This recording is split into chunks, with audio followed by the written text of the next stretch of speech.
और ये सिर्फ मणिपुर की थ्रेट नहीं है, ये ऑल इंडिया का थ्रेट है। वायरल वीडियो देखा, पर किसी ने पूछा नहीं कि ये मणिपुर का हिंसा किस वजह से हो रहा है। नंबर 1, ये होल नेशन क्यों मतलब जानना नहीं चाहता है क्या कि ये हिंसा कैसे हो रहा है, मणिपुर में कैसे हो रहा है? और आपने जो बोला कि ये 2 समुदाय की बात है, ये 2 समुदाय की बात बिल्कुल नहीं है। तो बताइए किसका झगड़ा है? क्या आकाश और पानी का झगड़ा है? आम और इमली का झगड़ा है? टिंडा और टमाटर के बीच का झगड़ा है? किसका झगड़ा है? अगर ये कुकी और मैतेई का झगड़ा नहीं है तो a chief minister who has spectacularly failed his mandate and his people. He has become the Nero of our times. He should resign. He should resign so that a more competent and compassionate chief minister can step in and control the situation in Manipur. He has already been given a long rope, a very long rope. He has failed. So why the reluctance to sack him? The people of Manipur voted for the BJP. Let the BJP appoint another chief minister. What is the problem in that? Under Biren Singh's watch, at least 160 people have been killed. And yet Mr. Biren Singh won't resign. Women have been gang raped, they have been killed, they have been stripped, they have been paraded naked. Among them, the wife of a Kargil veteran and the widow of a freedom fighter. For 2 months, he kept mum. Not a single arrest till the video went viral. Yet, Mr. Biren Singh won't resign. Homes have been burnt, lives and livelihoods have been destroyed. Yet, Mr. Biren Singh will not resign. Under his watch, so deep are communal tensions that Meiteis cannot enter Kuki territory and Kukis cannot enter Meitei land. Yet Mr. Biren Singh won't resign. Under his watch, gangs roam around with automatic weapons and swords, and the police, accused of being sectarian, does nothing. Yet Mr. Biren Singh won't resign. Under Biren Singh's watch, even the 1 lakh plus central forces, including the army, that have been deployed in the state have been ineffective. Yet Mr. Biren Singh won't resign. Ladies and gentlemen, 60,000 people have become refugees in their own land. Yet Mr. Biren Singh won't resign.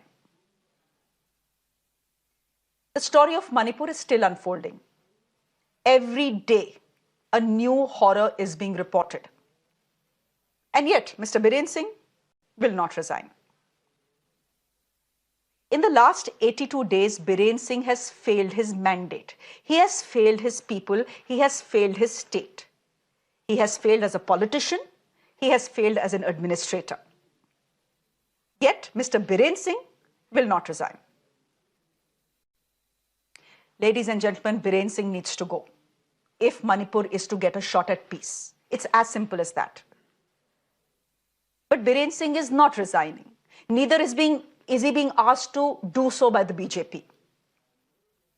Instead, so confident is Mr. Singh of his Teflon coating that he is brushing off questions with a smirk and lying through his teeth.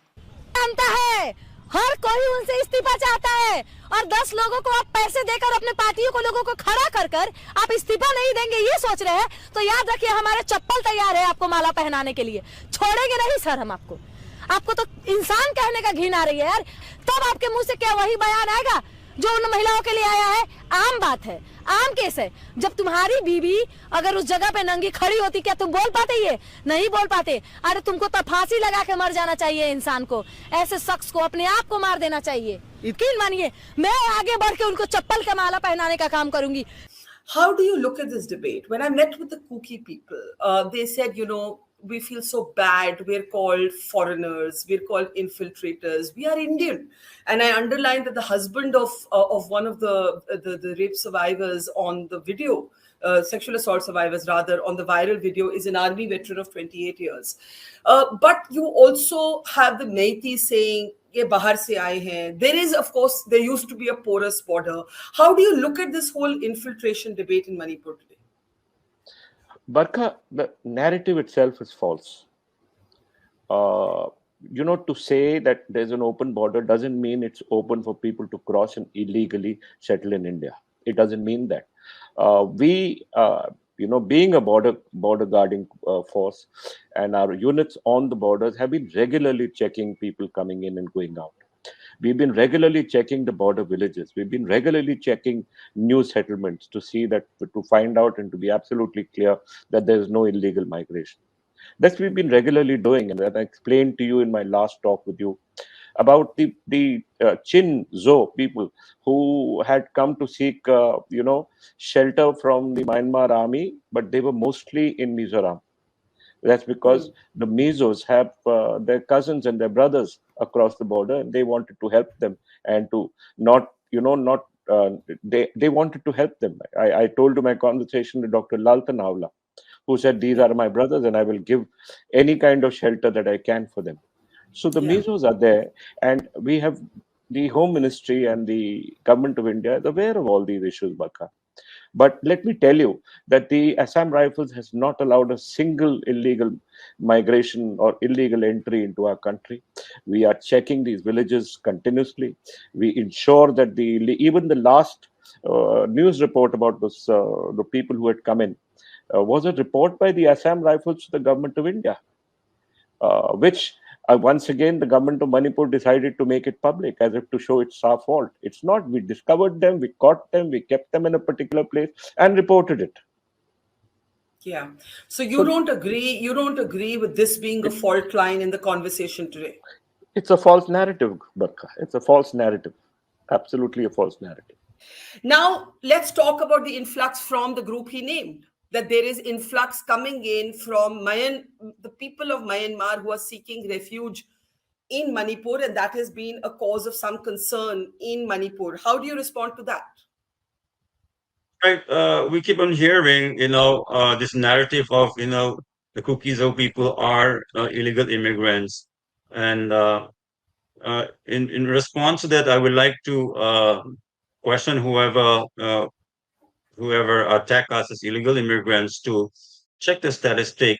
The Indian Army are uh, stationing in the boundary areas, and they would know how many actual immigrants are there are entering the Indian side. And also, I believe there is a committee set up before the violence. There was a committee set up by the Manipur government related to illegal immigrants, and Mr. Lepau Haukip is one of the committee member from the Kuki side. And according to that committee, they have the reports which they came up with says that there are about 2,000 and so illegal immigrants so far inside Manipur. So I would like to point out here that in Mizoram, there are 40,000 immigrants coming from Myanmar side uh, to Mizoram. Mizoram do not have any problem or issue with this 40,000 immigrants. Why is Manipur government making so much noise for this 2,000 or so illegal immigrants? Why do you have to prove ourselves that we are Indian all over again? We've been living in this land for a long, long, long time, from time immemorial. Our forefather lived in this land even before India got independence, even before the British came into this land. Why do we have to keep on proving ourselves that we are Indians? We've been absorbed into the Indian continents, and calling us illegal immigrants every now and then makes us feel like we are not being accepted as being Indian.